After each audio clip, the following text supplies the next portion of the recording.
آج میں آپ کے لیے بہت ہی فنی ویڈیو لے کے آئی ہوں. آپ دیکھیں، سنیں اور انجوائے کریں.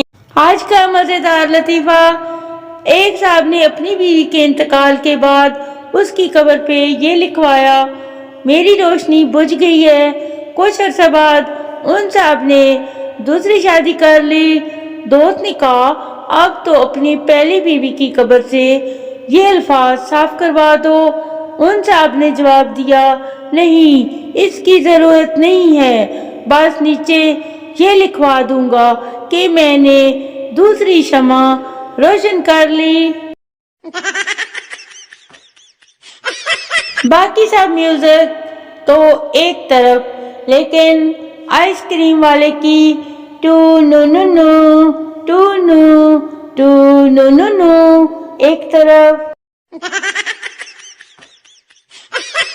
پاکستانی واحد قوم ہے کہ جو مظلوم کی بد دعا سے اتنا نہیں ڈرتی جتنا خسر کی بد دعا سے ڈرتی ہے.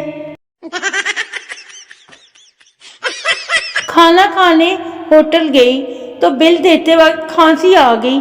کیشیئر بولا: اپنے پیسے کول رکھ تے جاندے ہوئے برتن بھی نال لے جا تے ہن بندہ کھانسی بھی نہ کرے.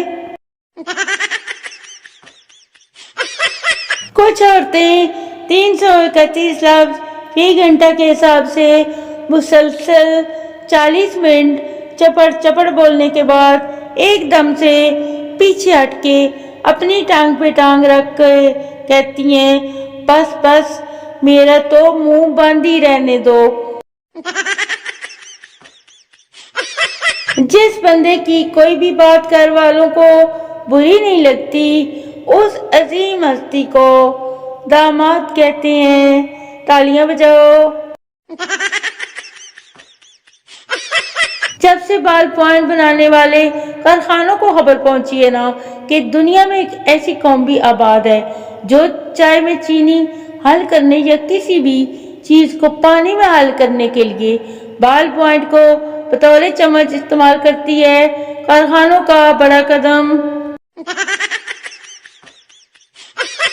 میرے اندر بہت سی صلاحیتیں چھپی ہوئی ہیں، بس ایک دفعہ مجھے یاد آ جائیں کہ وہ کہاں چھپی ہوئی ہیں.